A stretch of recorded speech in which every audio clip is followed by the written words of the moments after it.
안녕하세요. 추세린입니다. 네이버 종목 분석 해보겠습니다. 오늘은 월요일이고요. KRX 정규장은 끝났어요. 지금 넥스트레이드에서 좀 더 단일가 거래가 이루어지고 있는데 주가가 23만 9천 원까지 내려왔습니다. 오늘 장은 하루 종일 장세가 안 좋았죠. 체결강도 확인해 보니까요. 하루 종일 50 미만에서 놀았어요. 35 뭐 이러면은 초약세장이고요. 프로그램 매도량도 상당수 있었고 호가 잔량으로 장중 심리를 파악을 해봐도요. 장중 심리 완전히 하방으로 쏠려 있었죠. 매수 총잔량이 월등히 많았습니다. 이러면은 매수 관점에서 오늘은요 건드리면 안 되는 날이었어요. 한마디로 불가촉 에너지였는데 지금처럼 칼날이 떨어지고 있을 때는 대놓고 매수하는 방식이 좋지 않죠. 일단 오늘은 매수하면 안 되는 날이었고 내일장 이후에 또 새로운 장세가 펼쳐질 거잖아요. 하방마디가 23만 5천 원 여기 슈퍼트렌드 가격인데 여기가 지지라인입니다. 주가가 지지라인에 좀 더 다가올 것 같죠? 오늘 내리는 뽐새로 봐서는 거래량이 감소하면서 내렸기 때문에 오늘도 매수로 받친 세력이 거의 없었다. 그럼 내일 이후 추가 하락이 더 있을 걸로 예상이 되는데요. 만약에 주가가 23만 5천 원까지 도달했다고 해서 여기서 지정가로 대놓고 매수하시는 방식은 좋지 않다고 말씀드렸죠. 항상 장중 장세와 함께 판단하자. 당연히 기존 주주 여러분들은 크게 상관없으실 것 같고 신규 매수를 보고 계신 분들이나 혹은 뭐 추가 매수를 생각하고 계신 분들은 해당이 되실 것 같은데 지지 라인에서의 매수는요 최소 장세가 보합권 이상이래야 돼요. 여기서부터 강세장 사이 이 정도 장세가 나올 때 매수 공략을 해주시는 게 좋습니다. 그러니까 내일 새로운 장세가 펼쳐지면 내일장을 다시 보는 게 좋겠죠. 오늘 공매도 세력의 활동이 갑자기 급증을 했거든요. 공매도 추이를 보면은 1월 19일자 기준으로 공매도 매매 비중이 2.4%에서 갑자기 6.2%로 거의 뭐 2.5배 정도 3배 가까이 확 늘었습니다. 보통 이렇게 주가가 단기적으로 많이 내려온 자리에서 공매도가 급증을 하잖아요. 이 자리에서 급증을 했다. 그러면은 시나리오가 크게 두 가지로 전개되는 경우가 많아요. 그 첫 번째 시나리오가 변곡이 만들어진다는 겁니다. 주가가 많이 내려온 자리에서의 공매도 급증은 꼭 나쁘게 보실 게 아닙니다. 내일 이후에 단기 바닥을 다지고요. 뭐 아랫꼬리를 말고 올라오든지 어떤 형태가 되겠죠. 조만간에 변곡을 만들면서 주가가 강하게 반등할 수 있다. 저가 매수세들이 많이 들어온다. 그 과정에서 거래량이 증가한다. 반등한다면 이렇게 될 가능성이 높고요. 두 번째 시나리오가 추가 하락이에요. 이게 좀 확률이 적긴 한데 주가가 단기적으로 많이 내려온 자리에서 공매도가 급증했는데 하단 지지라인을 깨고 주가가 더 급락하는 케이스입니다. 이거는 악재가 아주 컸을 때 이런 케이스가 많은데요. 국대 AI 탈락 자체는 그렇게까지 큰 악재로 보여지지 않으니까 저는 1번 케이스를 크게 보고 있거든요. 요거 한 70% 추가 하락 케이스는 30% 정도로 보겠습니다. 근데 추가 하락을 하더라도 여기서 진짜 일직선으로 쭉 깨고 내려가기는 정말 어렵고요. 전저점도 있고 하니까 그쵸? 분명히 저가 매수세들은 들어올 거고 내가 매도 세력이라고 하더라도 이런 자리에선 별로 팔고 싶지 않을 것 같습니다. 그래서 아마 추가 하락을 한다고 하더라도 여기서는 한 번 정도 걸리고 횡보할 가능성이 높다 이렇게 봅니다. 근데 얘가 횡보하고 있는 기간 동안에는 5일 이동평균선이 이렇게 따라서 내려올 거 아니에요. 결국 충분히 내려올 때까지 횡보할 것 같고요. 그 과정에서 5일선이 저항 라인으로 작용하다가 그렇게 내릴 가능성이 높습니다. 이거를 매수 공략 대응 관점의 입장에서 보시면 어떨까요? 만약에 내일 이후에 뭐 내일이 됐든 모레가 됐든 간에 지지라인 근처까지 주가가 도달했는데 여기서 이렇게 턴어라운드를 만들어요. 턴어라운드를 만들고 장중 장세도 굉장히 좋습니다. 괜찮아서 내가 매수 공략을 했다. 근데 주가가 V자 반등으로 잘 올라가면은 지켜보시면 될 거고 별로 그러질 못하고 여기서 이렇게 횡보하는 그림이다. 좀 올랐다가 내렸다가 또 올랐다 내렸다 이런 식으로 횡보를 하면은 주가가 내려온 다음에 횡보 파동이 나온다는 얘기잖아요. 이거는 파동 이론상 별로 좋지 않기 때문에 그때는 5일선을 저항으로 보고 대응하시는 게 좋겠죠. 잘 못 올라가고 장세도 별로다. 그러면 5일선 인근에서 단타로 빨리 빠져나오는 게 좋을 수도 있습니다. 한마디로 주요 지지라인에서의 매수는 그래서 좋은 거예요. 생각할 시간을 주니까요. 아주 높은 확률로 한 번 정도는 멈춰주기 때문에 주가가 V자 반등으로 올라가든지 아니면 좀 생각할 시간을 주든지 결론이 그런 식으로 귀결되는 경우가 많습니다. 30분 차트로 최근 장 파동을 마이크로하게 분석을 해보시면 계단식 하락을 하고 있죠. 내려놓고 횡보, 내려놓고 횡보, 또 내려놓고 오늘 횡보했어요. 파동 이론상 이런 계단식 하락은요. 추가 하락할 가능성을 좀 더 높게 보거든요. 이게 30분 차트니까 마이크로하게 분석을 한 건데 만약에 이 이론대로 간다면 내일장에 추가 하락할 가능성이 높고 아마 지지라인 인근까지 최대한 접근을 할 겁니다. 수급 동향 보실게요. 1월 19일자 기준으로 개인은 매수했고요. 외인과 기관권은 쌍끌이 매도를 했습니다. 최근에는 개인과 외국인 플러스 기관 사이에 서로가 서로의 거래 상대방이 되어주고 있죠. 얘네가 같이 매수하고 개인이 팔았던 날은 주가가 오르고요. 그 반대로 오늘처럼 외국인과 기관이 매도하고 오르고 개인이 매수한 날은 주가가 내립니다. 이런 흐름이 계속 지속된다면 네이버는 당분간 요 수급만 보고 매매를 해도 별 실패를 안 할 거예요. 만약에 내일장 이후 주가가 바닥을 다지고 급반등하는 시나리오로 전개가 된다면 어디가 저항 라인이 될까요? 제가 보는 관점에서는 25만 4천 원 여기가 될 것 같습니다. 왜 그러냐면은 최근에 세력들 매매 동향을 보시면요. 주가가 내려오고 있으니까 매도했던 라인을 많이 봐야 되는데 주로 이 가격대에서 파란색이 많이 찍히죠. 평균 단가를 잡아 보니까 25만 4천 원에서 세력들이 최근에 매도를 가장 많이 했었고요. 근데 차트상에서도 굳이 수급을 따져보지 않아도 어떻습니까? 25만 4천 원이라는 가격은 일봉 차트상 주요 매물대가 지나가는 그 영역을 관통하는 라인이에요. 일봉 차트에선 25만 2천 원에서 25만 8천 원 사이에 매물대가 형성이 돼 있고요. 그리고 그건 주봉 차트로 보셔도 마찬가지죠. 이렇게 24만 원에서 26만 원 사이에 매물대가 형성이 돼 있는데 25만 4천 원이 그 가운데를 관통하고 있습니다. 어차피 저항 라인이에요. 그래서 만약에 내일장 이후에 주가가 턴어라운드를 만들고 다시 한번 V자로 이렇게 강하게 반등을 해준다면 너무 좋겠죠. 너무 좋은데 그런 경우에 단기적으로는 25만 4천 원이 1차 저항이 될 거고요. 그리고 주봉 차트상 슈퍼 트렌드 가격인 기존의 상방마디가죠. 27만 2천 원이 2차 저항이 될 겁니다. 근데 이건 어디까지나 V자 반등이 나오는 시나리오에 해당하는 거예요. 물론 바닥권에서 작은 쌍바닥을 만들고 올라가는 케이스에도 동일한 저항 라인을 적용할 수 있는데 쌍바닥을 만드는 건 시간이 좀 걸리는 문제니까 그건 그때 가서 제가 다시 말씀드리도록 하겠고요. 만약에 V자 반등이 나타나지 못하고 두 번째 시나리오로 23만 5천 원 인근에서 횡보를 한다. 그리고 이런 경우에는 5일 MA가 저항 라인이 될 가능성이 높다. 이 두 가지가 발생 확률이 높은 기술적 분석에 해당하고요. 물론 나머지 케이스도 있죠. 확률이 희박해서 그렇지. 주가가 쉬지도 않고 계속 꼬라박는다. 이건 확률이 너무 희박하고 그 다음에 주가가 쉬지도 않고 계속 급등을 한다. 전고점도 막 돌파한다. 이것도 뭐 너무 어려울 것 같습니다. 일단 네이버 주가는 관리되고 있다라는 관점으로 보시는 게 좋아요. 제가 자주 보여드리지만 주봉 차트로 중기 분석하면서 수렴 파동을 그려보면은 이렇게 저점은 높여가고 고점은 낮춰가는 대형 삼각 수렴 패턴을 만들고 있다라고 제가 앞전 영상에서도 말씀을 드렸죠. 23만 5천 원 정도에서 반등이 나와도 대체로 이 추세선 하단 부근에서의 반등이 맞아요. 만약에 앞으로 주가가 이런 식으로 전개가 되잖아요. 또 추세선 상단에서 밀리고 다시 한번 반등하면서 수렴 파동을 계속 이어가다가 꼭지점 부근까지 오면은 이 꼭지점 부근에서 주가가 위로 갈 거냐 아니면 아래로 갈 거냐 양당 간의 결정을 해야 되는데 저는 당연히 위로 갈 것으로 보고 있는 겁니다. 차트만 보고 수렴 파동 끝에서 위로 갈 걸 어떻게 알겠습니까? 그쵸? 물론 월봉 차트로 장기 분석을 해보면 정말 많이 내려온 자리에서 이렇게 삼각 수렴 패턴을 그렸으니까 이런 경우에는 위로 갈 가능성이 높게 보는 것도 맞긴 맞는데 이 확률이 차이가 많이 나는 정도는 아니거든요. 그런 것보다는 차라리 조만간 실적 장세로 들어갈 텐데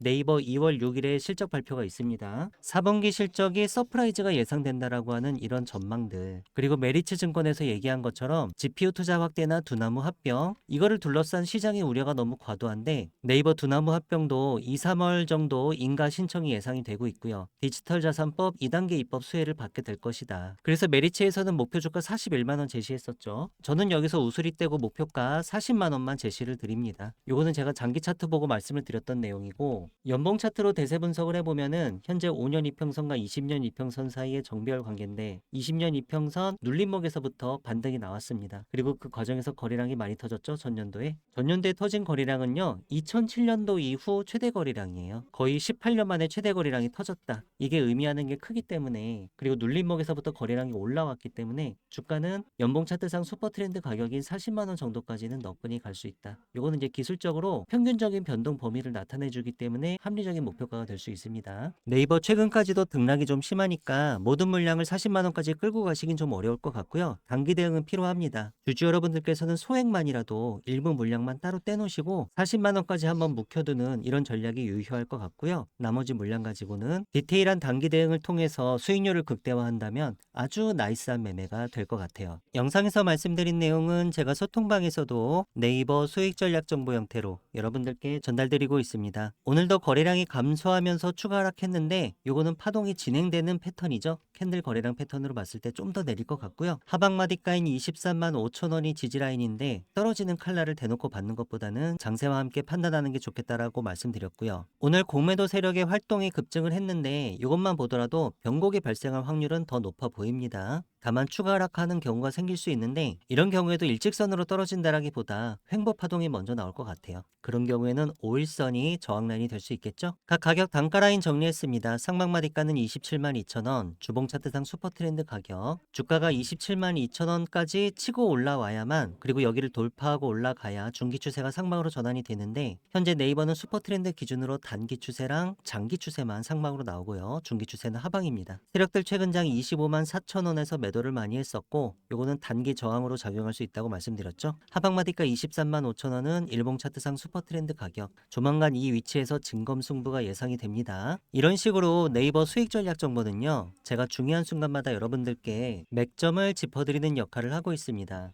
그 주요 내용은 주가 분석과 전망이고요. 주가 급등의 매수 타이밍 혹은 주가 급락의 매도 타이밍, 이런 타이밍을 잡기 위한 매수 매도 전략을 짜고 있습니다. 리스크 관리 전략도 빼놓지 않았고요. 플러스 무료 추천 종목이 있는데 내일장 급등주라든가 혹은 10배 갈 수 있는 종목, 1000% 수익 확률 높은 텐베거 히든 종목에 대해서는 제가 좀 이따 여러분들께 좀 더 상세히 설명드리도록 하겠습니다. 저한테서 네이버 수익 전략 정보를 실시간 라이브로 앞으로도 지속적으로 받아보시고 싶으신 분들은 문자로 네이버라고 작성해서 보내주시면 됩니다. 문자 보내주실 전화번호 상단에 010-2306-3934입니다. 이 전체 다 무료로 진행되고 있으니까요. 부담 가지실 필요 없이 편하게 문자 연락 주셔도 좋겠고요. 소통방 입장에 대해서는 영상 설명란을 참고해주세요. 제가 최근에 소통방에서 내일장 급등주로 추천드렸던 종목들 중에 장중에 20% 이상 급등하는 패턴을 보였던 종목들에 대해 잠시 알아보는 시간 가져보시겠습니다. DYP 보시겠습니다. DYP는 제가 1월 13일 화요일에 저녁 7시 11분쯤에요. 내일장 급등주 그 첫 번째 종목으로 추천을 드렸었습니다. 그 이튿날 어떻게 움직였나 봤더니요. 29.90% 아래 꼬리는 달았지만 상한가로 이렇게 마무리가 됐네요. 대창 보시겠습니다. 대창은 제가 1월 5일 월요일에 내일장 급등주 5번째 종목으로 추천을 드렸었는데요. 그 이튿날 보니까 종가는 9.57%, 10% 가까이 상승한 가격으로 마무리를 지었고요. 장중 고점은 20.25%까지 올랐었는데 30분 차트로 보니까 장중 고점 20% 정도 가격을 두 번 터치했었네요. CI테크 보시겠습니다. CI테크는 제가 1월 4일 일요일 오후 5시 14분쯤에 여러분께 내일 급등할 종목으로 단 한 종목을 CI테크를 추천을 드렸었는데요. 그 이튿날인 1월 5일 월요일에 어떻게 움직였나 봤더니 종가는 24.55% 급등에 성공하면서 끝났습니다. 거래량이 무려 15,000%나 터졌어요, 여러분. 그리고 장중 고점은 29.97% 상한가에 도달을 했었네요. CTR 모빌리티하고 형제엘리트 한번 보시겠습니다. 제가 새해 첫날부터 1월 1일 목요일에 내일장 급등주로 총 3종목을 추천을 드렸었는데요. 이날 보락은 그냥 강보합권으로 끝났는데 CTR 모빌리티랑 형제엘리트는 거의 상한가로 끝났습니다. 차례대로 보시면 CTR 모빌리티 종가는 26.39%고요. 장중 고점은 28.74%. 거래량이 살짝 올라오면서 그 전일 캔들의 윗꼬리 부분을 메꾸는 흐름이 나왔거든요. 그 전날까지도 장중 급등 패턴이 나왔었는데 이렇게 거래량이 감소하면서 결국 종가상 올라가길래 이렇게 긴 윗꼬리를 달았음에도 불구하고 충분히 윗꼬리를 메꾸는 흐름이 발생할 수 있겠다라고 예상을 했었습니다. 다음으로 형제엘리트 보시겠습니다. 형제엘리트는 뭐 너무 깔끔한 양봉이 나와서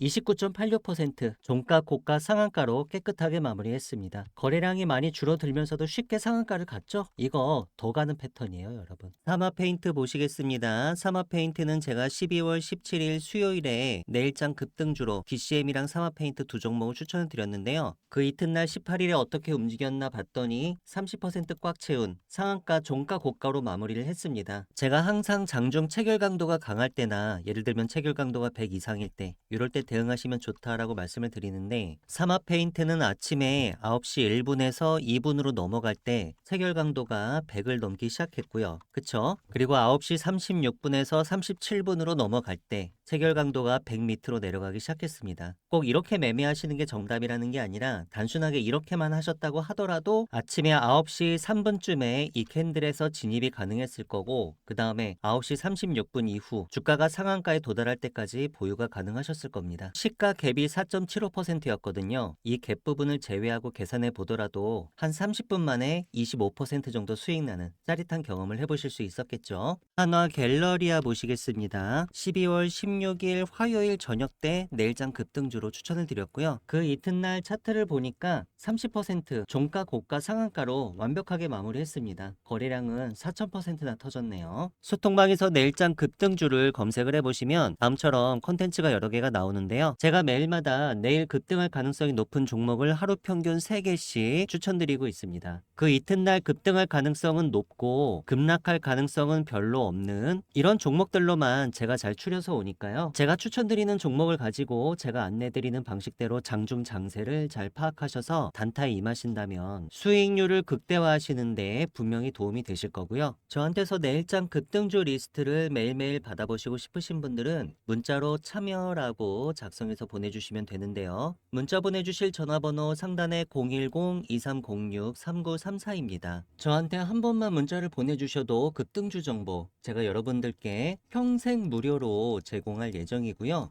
소통방에 입장하시면 백전백승 추세린의 매매 기법 파일로 다운로드 받으실 수 있게 제가 메시지 고정해 놨으니까요. 매매 기법 연구에 관심이 많으신 분들은 들어오셔서 다운로드 가능하십니다. 소통방 입장 신청하시는 구체적인 방법에 대해서는 영상 설명란에 자세히 적어 놨으니까요. 관심 있으신 분들, 입장 희망하시는 분들께서는 이 부분 참조하셔서 들어오시면 되겠습니다. 영상 설명이 잘 보이지 않으시는 분들은 다음처럼 영상 제목 밑에 더보기를 클릭해 주시면 영상 설명 내용들이 나옵니다. 제가 여러분들께 선물로 추천드렸던 템베거 히든 종목들 2025년도 12월에는 어떻게 움직였었는지 잠시 리뷰해보는 시간 가져보시겠습니다. 소통방에서 히든 종목을 검색을 해보시면 제가 지난 11월 28일에 템베거 히든 종목 추천드렸던 내용들이 나오는데요. 해당 내용 눌러보면 제형솔루텍, 동양고속, DIC, 고영 총 4종목을 추천을 드렸었습니다. 차례대로 한번 확인해 볼까요? 먼저 제형솔루텍은 월봉 캔들로 12월 한 달 동안 144.84% 올라왔습니다. 제가 11월 28일에 추천을 드렸었으니까 거의 2.5배 정도 올라왔다. 한 달 동안 간 것 치고는 성공했죠. 다음에 동양고속 보겠습니다. 동양고속은 412.61% 올라왔는데 월봉 캔들의 고점은요 1100% 넘게 올라갔었어요. 얘는 템베거를 벌써 달성을 해버렸어요. 한 달 만에. 고터 재개발 이슈로 묶이면서 12월 한 달간 아주 뜨거웠던 종목입니다. 제가 이 종목 11월 28일에 14,280원 할 때 추천을 드렸었으니까 혹시라도 담으신 분들이 계셨다면 한 달 만에 17만 2,800원까지 템베거 수익을 맛보는 짜릿한 경험도 한번 해보실 수 있었겠죠. 다음으로 DIC 보시겠습니다. DIC는 한 달 동안 58.64% 올라와서 이것도 첫 달 치고는 상당히 성과가 좋았고요. 마지막으로 고영은요 올라갔다가 다시 내려왔어요. 12월 월봉 캔들의 고점은 27.85%까지 올라갔다가 다시 내려와서 지금은 살짝 조정권이다. 아무튼 전반적으로 봤을 때 11월에 추천드렸던 템베거 히든 종목들 전체적으로 다 성공적이었고 특히 동양고속은 한 달 만에 템베거를 달성해서 아주 깊은 인상을 남겼습니다. 제가 추천드리는 템베거 히든 종목들은 주로 첨단 제조, 바이오, IT 산업군이 주를 이루기는 하는데요. 세력의 매집이 확인된 종목들 중에 기업의 재무적 가치나 성장성 대비해서 저평가된 종목들 그리고 최근에 중장기 변동성이 터지기 시작하면서 추천드리는 시점 기준으로 향후 템베거가 유력한 종목들을 제가 추려서 여러분들께 한 달에 한 번씩 추천드리고 있습니다. 저한테서 템베거 히든 종목을 받아보시고 싶으신 분들은 문자로 히든이라고 작성해서 보내주시면 되는데요. 문자 보내주실 전화번호는 상단에 010-2306-3934입니다. 저한테 문자를 한 번만 보내주셔도 매월 말일에 한 달에 한 번씩 여러분께 제공드리고 있는 이 템베거 히든 종목을 앞으로도 지속적으로 받아보실 수 있습니다.